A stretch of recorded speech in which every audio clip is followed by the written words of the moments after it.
Hello, hello, good morning. It's me. And I asked this question: what if being unapologetically me is exactly what sets someone else free? I'm Melinda, your host at Unapologetically Yours, and I give with my whole heart so others can show up as their true selves, loved without limits. Now I'm trying something here. It's 5:28 in the morning, and I've been up for a long time. I've been up for a couple hours for sure. I sent a text around 3 something this morning to somebody who had their, like, do not disturb thing on, so I didn't feel bad. I am taking pockets of time, and I'm seeing the necessity for that to work on projects that are important to me.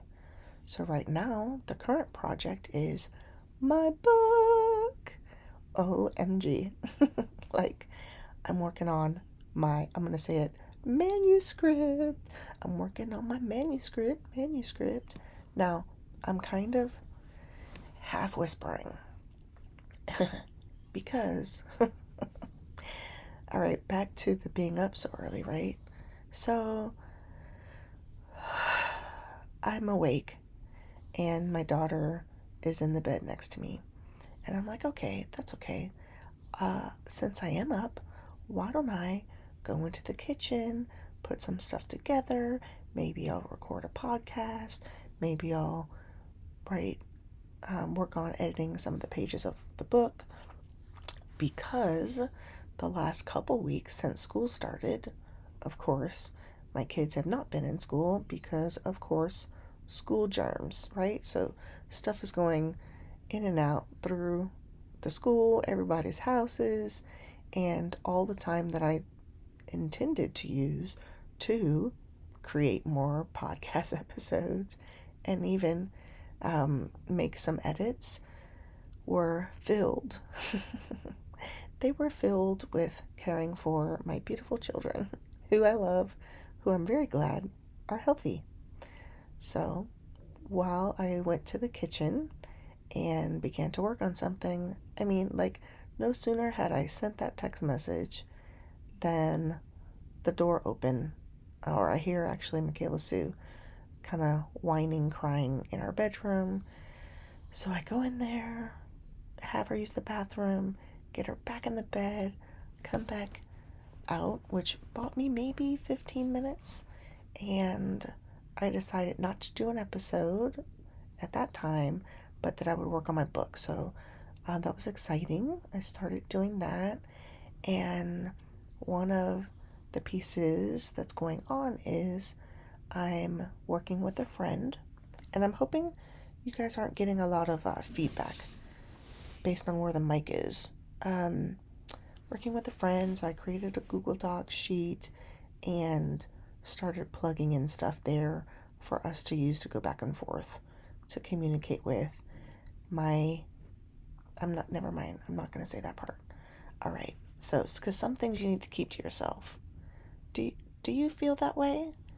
So, I was talking to my sister recently, and I'm just doing a big sigh. The sigh is, man, I appreciate her so much, and I appreciate the wisdom that she has.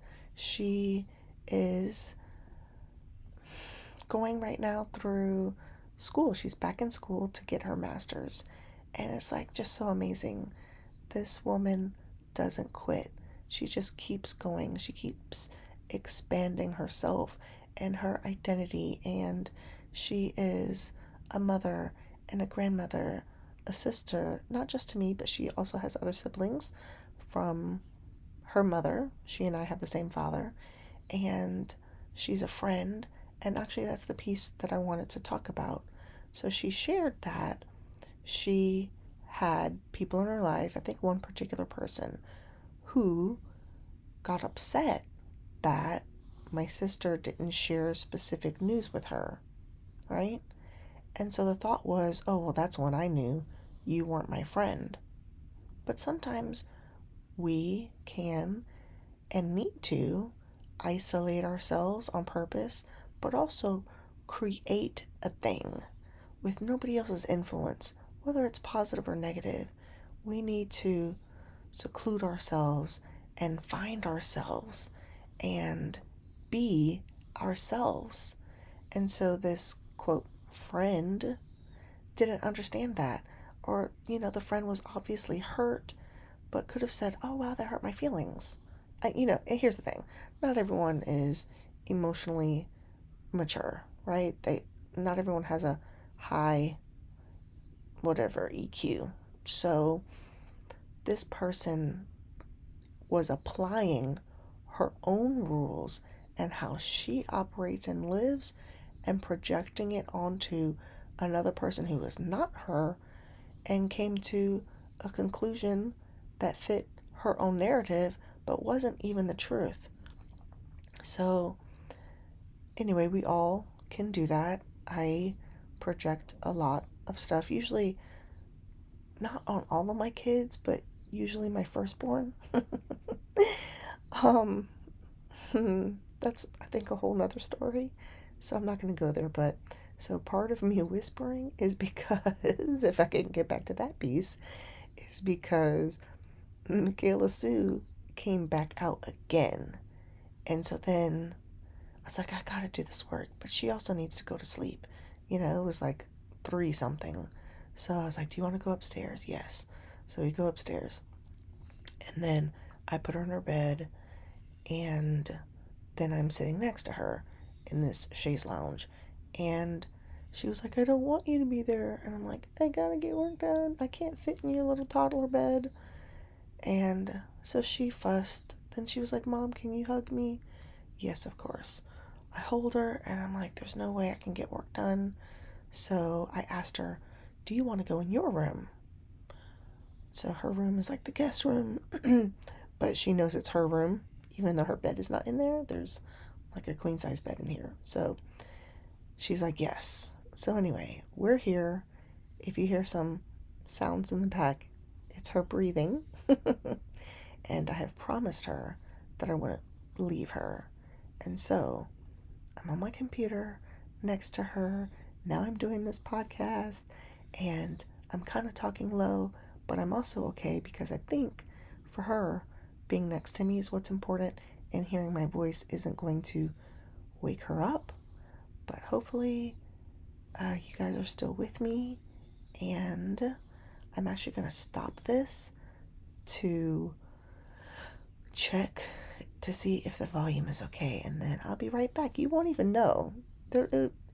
Hopefully it won't even be a blip. Okay, so it was okay. So the reason I was checking it is I've mentioned before I'm using GarageBand. At some point I'll probably use something else, but I kind of know how to use it, but it used to give you very clear indicators on the visual piece of your voice, like the inflections of your voice. You know how that has like the voice lines, but now it's like a flat line, which reminds me of something else. Of course it does. It reminds me of Dr. Joe Dispenza and this insight that I got from there, but I am not going there. That's going to be a different episode. Okay, so back to this whole thing of my sister. Again, this person felt like because she hadn't shared things, it was a rejection of her. And I'm sure that person had her own hurts, as we all do. So I encourage people, do things in private, right? Not everyone needs to know, and certainly not everyone should know what moves you're making, because not everyone is on your side. Not everyone is wishing you your success. Not everyone is ready to see you surpass them. And there's so many layers to that. And so I get excited actually when I see someone's launching something and I knew nothing about it. I'm like, okay, girl, you did that thing. Good for you, you know? And I definitely am the person who is applauding someone's success. There's a saying about, and I'm not going to get it right because I didn't prepare this, but you don't have to like tell the world about fixing someone's crown. I totally destroyed it. If you know, you know. And we'll move on. So, I am, I'm excited. I'm excited. I'm excited about putting some extra touches to the book that I'm doing. And so I'm calling it a book, and technically it is a book, but it's not, what's the word? You've got so let me, instead of trying to define what it is per se, but let me just tell you, it is, the topic is forgiveness. Yeah, it's forgiveness, which is deep, right? And it's also something that is misdefined. Misdefined. It is defined in ways that are sometimes inappropriate, in my opinion. Forgiveness is not something one has to do, it's not mandated. It is something that is helpful to do, but also is something that requires or has many layers. Because forgiveness is not reconciliation. Sometimes that's part of it, but it's not, I don't know, it's not a necessary piece. Forgiveness doesn't have anything to do with loyalty for anybody else. I think there are people who pressure others to, quote, forgive out of some sense of loyalty. But what I've discovered for me is that loyalty, mm, loyalty is also a word that is misdefined. And here's another piece. Misdefine is probably not a word. However, I'm a poet, and so I call it poetic license. Take it up with, I don't know, the trash bin. Because I'm not going to argue with you. I'm just going to make up words, and it's okay. And I've got a couple words that I have made up that you'll see in the future. But I'm going to get them. I'm not even going to tell you that part. Nope, you might have guessed. But again, because some things are not for everyone, right? So, forgiveness, loyalty. I met with my friend Dina, and it was so lovely. I'm going to try not to cry. So, I think I'm going to title this episode Pockets of Time. Oh my gosh, I'm going to cry. Dina carved out a pocket of time for me, even though there's so much going on in her life. And I'm actually so glad that I even remembered about our brunch because she said something that was so hilarious. And um and then I'm going to go back to my sister. So Dina is she's extraordinary, right? I love her. She's local to me, and I met her in church, and she's so wise. So she was raised in church and by must be amazing parents because she's so amazing, and but also must be also very smart, right? Because she's brilliant, and but like the wisdom also that she carries biblically is to me profound. Like she has studied it. Like she is someone that people go to because she's going to receive you in love, and she's going to be gentle, and she's going to guide you. And so, with my mom gone, she's been another mother figure while also being a sister in Christ. And I just, let me get to the funny part. So I'm composing myself here. So my husband owns a tree service business. I wonder, yeah, well, it's our business. Like, I'm the manager. I'm the manager on, whatever, like the official documentation. I do not pull a salary. Okay, so I am not employed with the company, but, I do little admin pieces, and we've done work for Dina, and she has referred us, which I'm also super grateful for. And so she referred us to her parents, and Jacob was going to be going over there, and but I was the person who was scheduling that piece.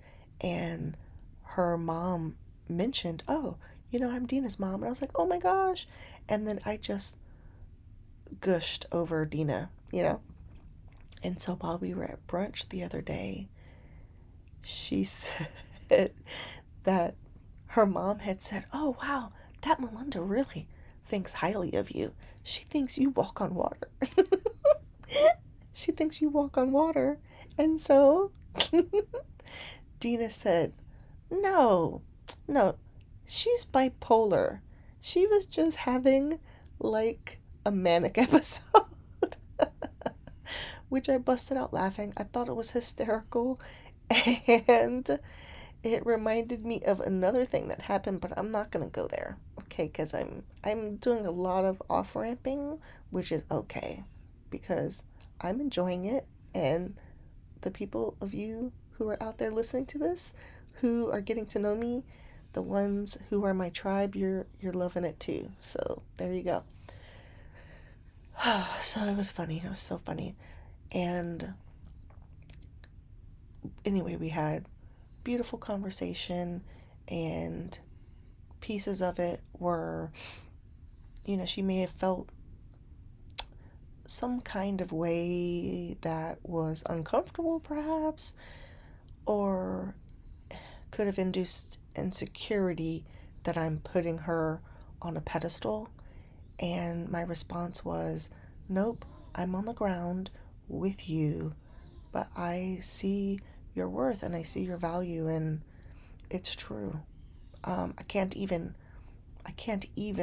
there's so many things, so many ways that she's positively influenced me, my children, my marriage, my home, and we haven't seen each other in a while or spoken. And as far as insecurity, I was feeling some insecurity because there are people who were in my life who were not as active in my life.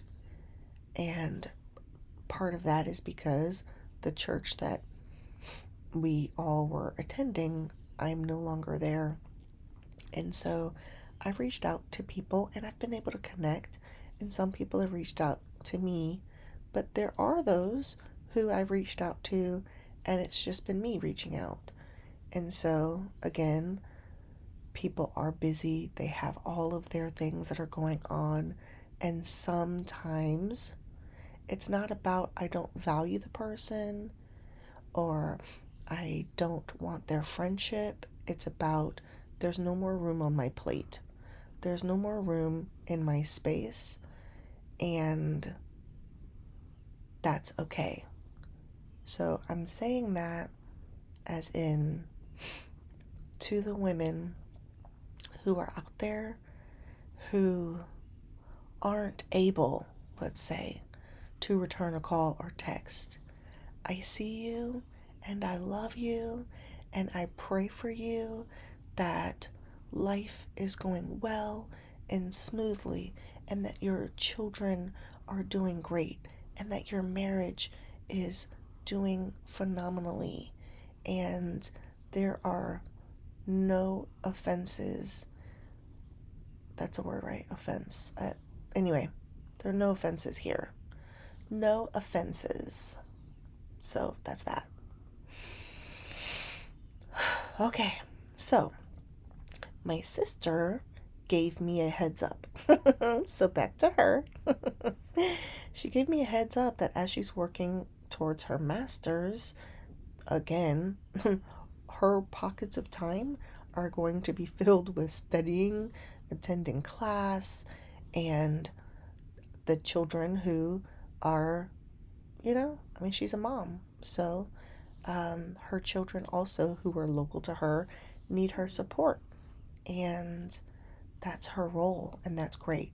And so she lives in another state from me, and I was very grateful for the heads up, and she gave it on purpose.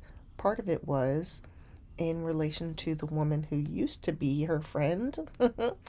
um, and I think part of it because she knows that there are people in my life who don't speak to me for their own and probably good reasons. Um, and she didn't want me to feel that she was pulling back from me for a particular reason or a particular conversation. And that really encouraged me that she would give me a heads up, because the ghosting piece that some people even have to do for their own selves, for their own uh, boundaries, while that might be something they have to do, to be on the receiving end of that is challenging for sure. So, anyway, thank you, sis. And I love you. And I'm so proud of you. I'm so proud of you. Like, really. I'm so proud of you. Like, you show up in big ways for so many people, and you are a mover and a shaker and world traveler. And I am excited about knowing some of the dreams that you have and the plans that you have.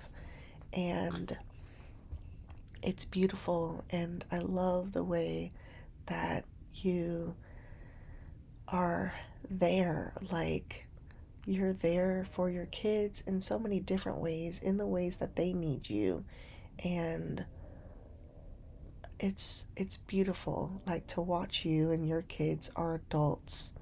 It gives me like joy and hope to kind of have this view that, oh, like, yeah, being active in my adult children's life, like how amazing that would be, like to help them launch businesses and to have their kids for the summer kind of thing. Like, it's so spectacular because there are a lot of people who like move away from their parents, which is fine, right? To start their own lives and stuff, but also who don't engage, who don't particularly want a relationship with their parents. And to see all that you've experienced and gone through, and the highs and lows, the ups and downs, the ins and outs, that you are a mom and the door is always open. And so, yes, our children leave the nest, and your children have left the nest and then returned to, I don't mean return to live in the home, but returned to receive your love, to receive your affection, to receive your guidance. And the way that you support your kids in that, it's beautiful. And the wisdom that you have from your own life experiences and journeys and hurts, you have, I don't, just, you're on another level. And what I can say is, not everyone who reaches a certain age gets the wisdom piece, right? But you do. So I'm grateful, and I am wishing you all of the good stuff, and I can't wait to hear when you finish your studies and what the next thing is, and I'm very much looking forward to when you come visit me and Dad. So that's that. Hey, do y'all mind? Like, because that turned into I was talking to her instead of about her. You guys, it was like, you're on three-way with me or something. um, so it's 5:54, and I am thinking about were there any pieces that I was going to share with you from the book, or have I told you about it? I just mentioned that the topic is forgiveness. So ultimately, this book has a very long intro slash preface, and in it, I tell a piece of my backstory, and then I take you on a journey. It's really my journey. It's a 40-day journey to forgive. And it's uh, it's unique to me because it's of my own creation, and it's something that I did to forgive. And I realized there's somebody out there, maybe multiple somebodies, that could benefit from my journey and make it their own. So, in a nutshell, that could be a very big nut. That's what it is. And I'm excited about putting it out there. So, what else is going on with me? My hope, my hope is that my kids go to school tomorrow morning or this morning. So my alarm's gonna go off, and I kind of pushed it out. I don't know, 50 minutes. I might be able to get some shut eye, some rest beforehand. I feel a yawn coming on, excuse me. So I might be able to get some rest, which will be nice. But my hope is that the kids will be in school. I have to remember to bring cash to school to pay for Grandparents' Day, and which is Friday, which also means I should call my dad and see if he's gonna be up for it. And then pay for some other field trips. I'm saying this out loud to myself so that I remember, because I literally went to the school Friday in order to pay and left the bag at home. And so part of that was because I was doing some content creation for my Instagram. Hey, do you guys follow me on Instagram? So you can find me at it's unapologetically yours .me. M as in Michael, E as in Edward. Unapologetically yours .me. Please follow me, and you'll see some changes on my thing. And what I had been doing is just posting images of kind of like the cover art for each episode, and that's it. But now I'm doing something a bit different, and really I'm inviting you into me. Oh, that didn't sound so great. Oh no. Oh my gosh. Am I going to edit that out? I don't know. I'm inviting you into my space, is what I meant. I'm inviting you. Oh, that's still. Okay. Here's the deal. There is a Bible verse, and it says, "To the pure, all things are pure." And so, some of y'all missed that, and it's good because you're pure, and that's beautiful. And I'm not saying I'm not pure, but sometimes, OMG, this is getting worse.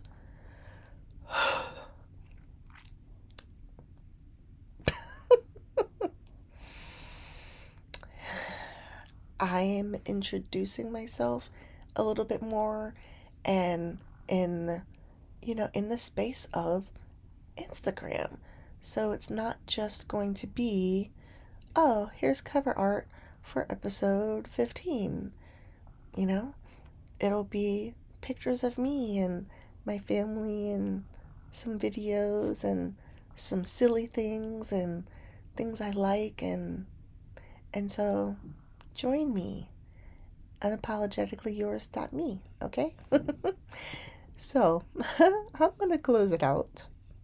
Thank you for joining me in this pocket of time, and thank you for wishing me well and wishing my children well so they can go to school, so that I can have more pockets of time to create more episodes for you, but also so I can work on my book. Yay! I want you to know, I'm going to remind you, I'm not perfect, okay? And I don't intend to be here and in this space to be perfect, but I am here to be present for you. I'm here to speak and to be heard and to heal. Like, this is a healing type of thing, and I hope, it is my hope that I'll bring healing to you, to your space, to your world, and maybe, just maybe, set someone else free. Until next time, I'm unapologetically yours.